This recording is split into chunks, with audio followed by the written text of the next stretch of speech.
Tinutulungan ko mga estudyante, di ba? Estudyante ka rin, di ba? Tapos yung naka-promo kasi, automatic 'yon, inaano ko, nililibre ko sa unang biyahe ko sa umaga. Babalik ko na sa ito, ha? Para pandagdag mo na rin pamasahe mo 'yan. Ha? Sigurado ka? Oh? Working student.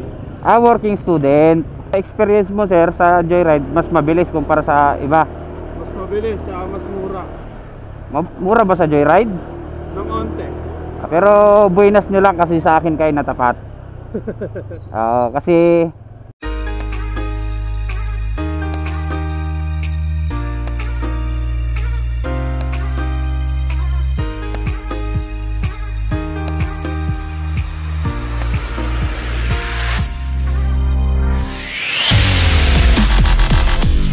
alright, so ayan mga kabakbak, meron tayong booking. Ito hindi naman to estudyante. Hindi to estudyante, pero may nakalagay na code. Naka-promo siya, 67 pesos yung makukulik natin dito sa cash. Tapos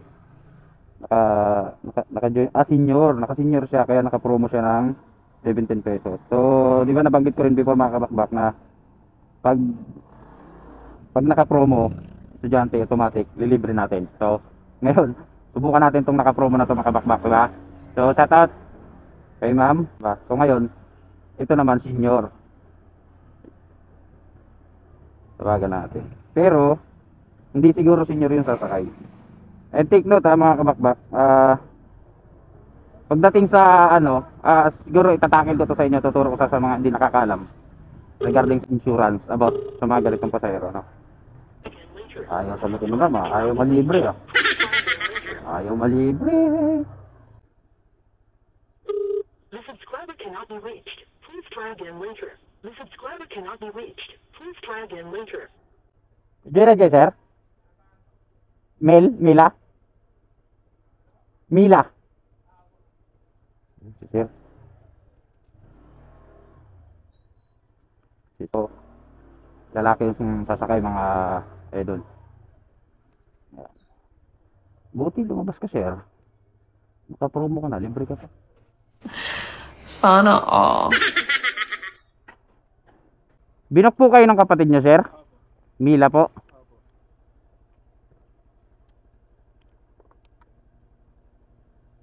Tama ba to, sir? Opo, ako nga po eh. Number ko yun. Hindi kayo sumasagot, sir. Nakita ko Ano? na yun. Ha?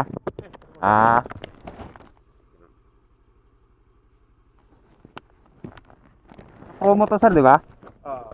Citizen yung ano nyo? Opo. Citizen na. Ay, hindi kapatid ko rin. Ha? Nanay. Nanay. Sabi niya kasi, pa-call na lang po ng number din ako kapat. Bet, wala kang sir? Wala kang ng Joyride? Wala po eh. Angkas lang. Hindi ka naglalagay ng Joyride. Hindi kaya ng cellphone. Ha? Hindi na kaya ng memory. Ng memory? Bakit? Ano eh? Sige. No? Okay lang ba? Opo. Maaga pa naman. Maaga pa ba? Para sa akin. Alas 9 papasok ko eh. Kaso minsan kasi ang hirap mag-book. Mag-book? Sa angkas mahirap. Nahirap ba? Sa Joyride? Sa Joyride ngayon maaga. Maalwan? Ano ang sa inyo natamimi Ano ba kayo? Ha? Kita ko isang oras. Sa angkas? Oo. Oh? Pero sa experience mo, sir, sa Joyride, mas mabilis kumpara sa iba. Mas mabilis, mas mura.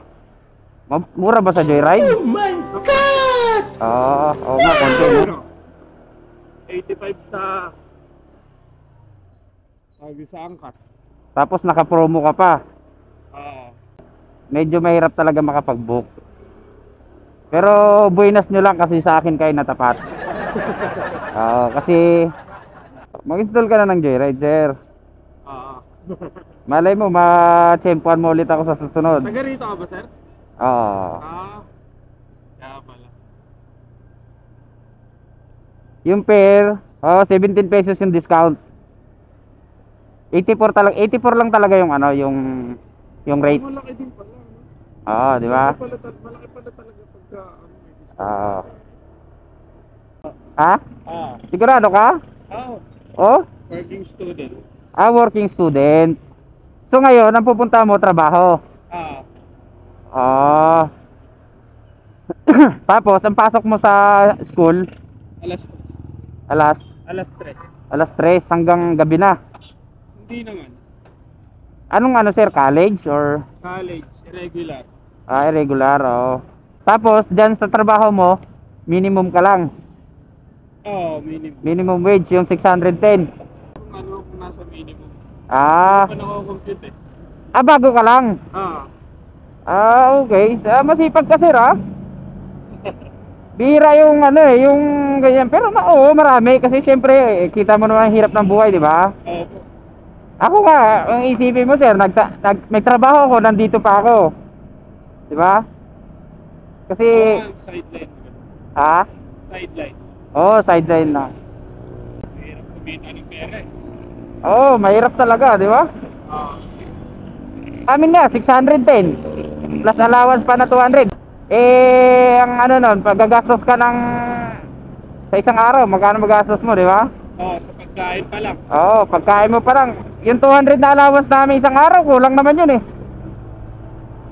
Bukod pa yung mga bayarin. Yung bayarin pa. Pagdating ng monthly, kaya yung monthlyhan mo na sahod, wala. Talagang babayad mo lang din eh. Pero araw-araw sir, pumapasok ka Opo. Simula lang ako nung Monday. sa trabaho. Sa trabaho. Hindi ka pa sumasahod. Hindi pa. Kaya hindi mo alam. Pero Pero sa school, sa school araw-araw. every 3 p.m. Anong course sir? BSBA was. BSBA. Major in accounting din. Accounting, ayos. Pagka nakagraduate, anong year mo na pala dyan? 4th year. 4th year na rin. Malapit na, ano? Malapit na ako. Pero before, nag-working ka na rin talaga o hindi? Ngayon lang? Nag-call center din ako. Nag-call center ka na rin before? Lang din ako ng trabaho na related sa course ko. Para pagka nag-apply ako sa sunod, wala na akong problema sa experience. Gaano kahirap yung ganyan sir? Yung nagtatrabaho ka tapos nag-aaral? Depende ho kung paano nyo i-manage. Pagka marunong ka mag-manage ng oras, hindi naman ho siya mahirap. Pero sa pakiramdam mo physical, medyo pagod talaga. Pagod talaga, no? Kasi biruin mo, trabaho tapos ano ba yung trabaho mo sir? Call center din ngayon? Auditing sir. Nag-audit ka naman? Ngayon din. Sakay ng joyride? Hindi naman. Nakasakay ka na rin dati? Binok ka lang din ni mother mo? Pero wala pang discount noon eh. Dati? Wala pang discount noon sa joyride masyado. Meron lang yung pag first time mo. Hindi pag citizen, matik yun, meron yun. Kapag? Pag citizen. Pag citizen. Basta in-apply niya. Kasi kung hindi rin in-apply ni ma'am, wala. Ayo. Kailangan apply niya. Saan banda yun sir? Dito na lang sa gilid. Sa gilid?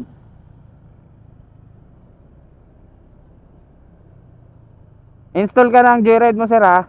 Po. Saka Tsaka sakto maaga, malapit kayo. Tapos sir, yung bayad mo sir, ibabalik ko sa'yo. Kasi tinutulungan ko mga estudyante, di ba? Estudyante ka rin, di ba? Tapos yung naka-promo kasi, automatic 'yon, nililibre ko. Sa unang biyahe ko sa umaga, babalik ko na sa ito, ha? Para pandagdag mo na rin pamasahe mo yan. Bakbakayrong Mangyan, dito, shoutout mo sir, Bakbakayrong Mangyan. Okay lang ba? Pakita ka? Hindi, wag kang mahiya. Ayaw mo? Sige, text na lang kita ha. Bakbakayrong Mangyan ha. Okay, ingat ka ha. Okay, sige. So ay mga bakbak, mayayain si sir. Isa siyang working student, no? So deserve ni sir na malibre siya. Tapos 'di ba ang aking motto dito, basta naka-promo student, ililibre natin. So binok siya ng mama niya, naka-promo as a senior citizen, tapos isa siyang working student. So binalik na natin yung bayad niya. Unlike doon sa before na estudyante lang, walang promo, na hindi siya naka-promo as a student. So walang pumasok doon sa akin. Pero ito may pumasok to. Dapat yung bayad niya sa akin is 67. So binigay na natin sa kanya, ano. So ayun, good luck kay sir sa pag-aaral niya. Isang ano yun? BS ano yun? Nakalimutan ko na. Basta yun. Lalagay ko na lang mga so yung ngiti ni sir hindi ano eh, hindi niya alam kung saan paano siya ngingiti eh. So ayun lang mga kabakbak. So thank you so much sa mga nag-follow sa akin, lalo dun sa last video ko, tapos dun sa mga magpa-follow pa, no? So sana tulungan niyo yung page ko na lumago para mas marami tayong matulungan na mga kapwa natin. Diba? So alam naman natin napakahirap sa panahon ngayon ang mag-commute. So ayun lang mga kabakbak, and ride safe sa lahat.